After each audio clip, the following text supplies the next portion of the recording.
do not plan to share any of it. You might decide to down the road, but as you're writing in it, keep it locked away. I know one of my earliest journals, I actually had a lock on it. Um, I don't have that anymore. I trust my family, and they have no interest in reading my ramblings in my journal. And so but I want to emphasize that is a journal needs to be a safe space for you because it should be a place for you to explore and be messy and be creative. So I keep that in mind as I go through these different ideas because I want you to have a safe space to process your thoughts. So that with that said, I'm going to start. There's 11 methods. I'll try to go through them real quick because again, I want to keep this to a half hour. But the first one is, the way most people are familiar with, is keeping a diary or a journal documents your life. You can do this for pages, or you could just do little snippets. Oh, thank you. I'm glad that EMK squared. Sorry, I don't know your name, but thank you for being here and saying that. Yeah, I don't want your journal to be something that's seen, especially if it's a diary. I cannot tell you how many times over the years that I've had a journal that I've said, like, burn this after I die, or do not share this with anyone.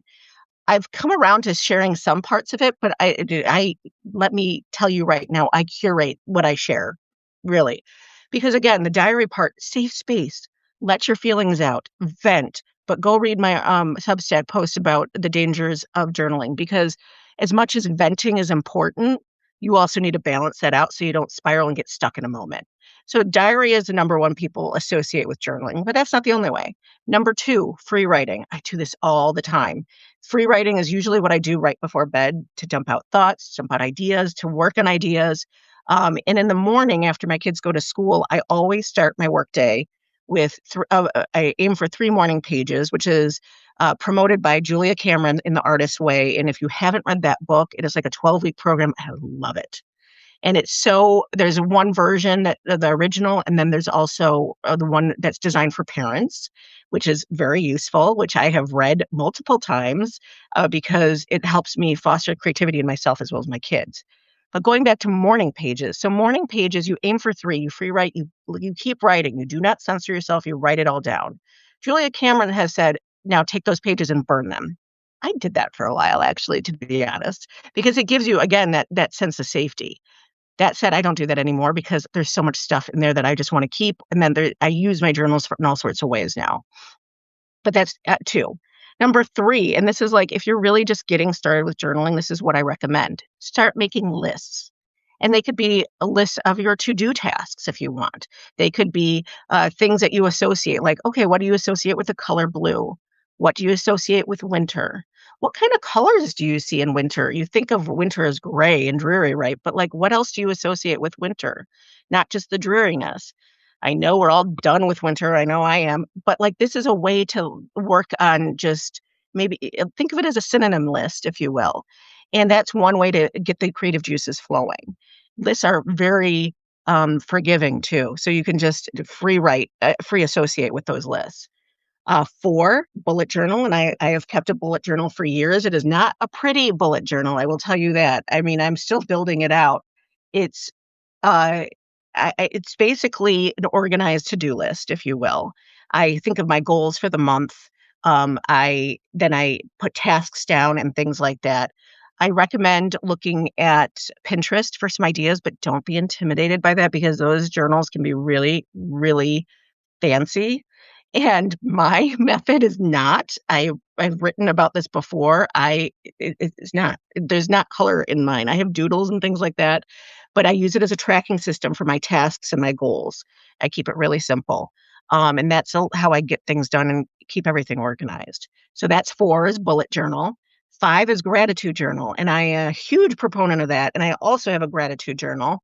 And that is like, just you think of 3 things that you're grateful for the day. And I challenge this with my kids too. They don't keep a journal. I'm working on that. But write down balance their venting with the gratitude. And it could be about anything. It'd be like, I have this warm cup of tea and I'm just thankful for this cup of tea today. And that way, again, it's a way to get started into the journaling practice. Next one is mindset. This one varies from person to person. For me personally, when I've struggled with self-doubt and things like that, I like to use, journaling for mindset as a way to reframe my thoughts. Like, "Oh gosh, I'm not where I wanna be with my publishing yet." Well, let's reframe and let's write down the things that I have accomplished. And so this again, that mindset is a very personal one. Sometimes if I read a lot of Brené Brown, for example, and a lot of other, um, self-help gurus, if you will, although I curate who I listen to be honest. But Brené Brown is a big one, but I write down quotes from her all the time because I love what she says about things like foreboding joy and stuff like that, and it's just a reminder, so I put it in there as a mindset reminder. So that's one other option. My next one is dreams and nightmares. And I love this. And I usually just keep this in my diary, in my journal, to be honest. But those are, I mean, there's so many awesome ideas and creativity in my dreams and my nightmares that I often use those for story ideas later on. So as soon as I can, because I have young kids, although they're getting older, as soon as I can in the morning, if I have a dream that I wanna remember, I write it down because I wanna keep it, and, the faster you write it down after you wake up, the more likely you're gonna remember the details, and, our brains are weird. So, like, having those dreams and nightmares, it just takes you on a different journey. So that's that one, and then letter writing. And this one, I honestly, I don't do this too often, but I do this every once in a while. And I like this because, 1, you're not sharing these letters with anyone. They're just for you, again, for now. You could write letters to your past self, your future self, things that you wish you would had known, things that you want your older self to remember. You could write letters to your kids. You could write letters to past relationships that you're not gonna share them with that, but it just helps you process your lived experiences in a different way, in a safe spot, because you're not gonna share it. And when you are writing a letter, you have an audience in mind. And I think this is actually really good for your creative writing practice too, is because if you're thinking about who you're writing to, it changes the way you write. The way you write to your mom or your grandmother, for example, is going to be very different than how you write to your kids or your best friend that you've had since you were in third grade, right? So it changes the tone, the style, the content, all of that. So it's really good practice for, especially if you're a creative writer. So I definitely encourage trying letter writing if that is, if the creative writing is something that you're interested in. The next one is commonplace journaling. And to be honest, I heard this phrase for the first time just a few days ago, and I realized this is something I do. And I love this concept. And again, this is very unique to the individual, but consider it like a knowledge repository. So you could have one section that is, it basically, think of it as like a way to organize your thoughts and the things you learn. So you organize it based off of things that you want to keep track of. For me, I love quotes. I have journals. I'm looking up there because I have journals full of just quotes of things I've read in newspapers, in magazines, in books, everything on social media, and I write them down. I've been doing that since high school, to be honest. I have a quote book. One of these days I'll share it from high school alone. My high school friends will probably cringe if I did share those, so maybe I won't. But anyway, so commonplace journaling, you have different sections. You could have, again, this is personal. You could have quotes. You could have a section for recipes. You could have a section for observations, ideas you're circling, anything valuable to you. You make a section for it and you put that in there. So it's organizing your thoughts and the knowledge that you're learning into different sections. I mean, I feel like I've been doing that actually with my bullet journal too. I mean, I should look at my old one because if you look at I'm not going to, I don't really want to show all of this, but near the back, I have that's what the back of it is tracking different things, and doodles in there. So that's commonplace journaling. I love it, and I didn't know that's what I was doing until I saw the term, literally less than a week ago. The next one, which and I'm guessing if you're watching this is something you're interested in, is creative writing. I love my journals to work on my creative writing ideas. You could use your journal for character development. You could for working out plot holes, for asking yourself what if, for working on background stories. One of a famous author, Sue Grafton, I wanna say. I hope I'm getting that right. She's written so many books, and she has a journaling practice, and what she does is she starts with a journal and before she starts her writing session, and she writes about where she is in her story, and then she starts asking herself, "What if? What if I did this with this character? What if this character, saw this accident happen? What if" and then she goes in tangents, and she muses on it, she explores because a journal is a safe space, as I keep saying, and then she moves to her computer and her desk, and then she starts working. So she gets her brain activated and getting creative, and then she moves to the computer. And that's one of the things that I like to do, actually. That's how I've been working now for a couple months. In the morning, I start with my journal, I get some thoughts down, and then I move to the computer. And it's just a great way of getting your brain started and thinking in different directions and asking yourself, what if is enormous. So, what I recommend if you decide to do creative writing, you could keep it in any other journals that you have.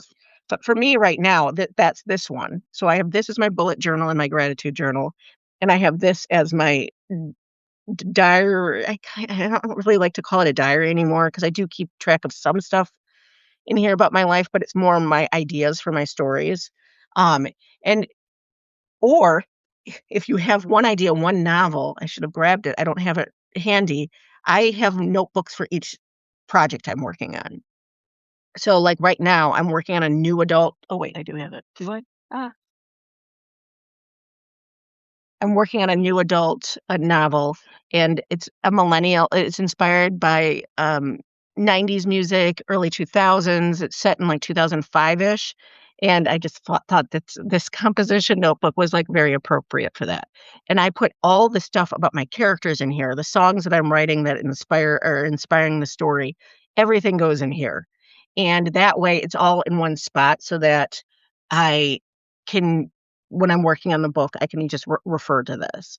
And again, there's a lot of different ways you could do this. And again, I could do a whole Q&A about this. So I'll probably keep that as a separate one. But that's one way to do it. Then the last and final way, which is kind of can be used for a lot of these things that I already talked about, is a guided journal or writing prompts. Because the reason I like that is if like you have no idea what to write and you don't want to just dump out your thoughts, then you can use a guided journal. And a guided journal is just what it sounds like. It gives you a prompt and you write about it. It can be as simple as like uh, in 2001, I went to blank. I mean, that's really vague. Let me think of something more. The willow tree reminded me of, and then it starts. So, like, those are more story sentence starters. Here, wait, I have ones in this one. Um, Again, another journal.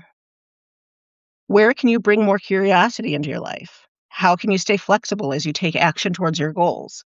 So things like that, you could ask yourself that those questions, you could repurpose them if you want, and then you write about it.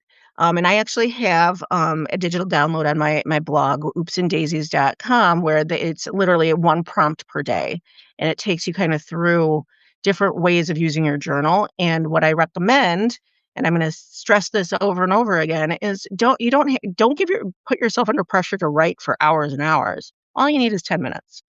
And I realized this after I had kids, to be honest. I used to write pages and pages and pages in my journals before I had kids, and then they kind of fell by the wayside as that happens, motherhood, things shift.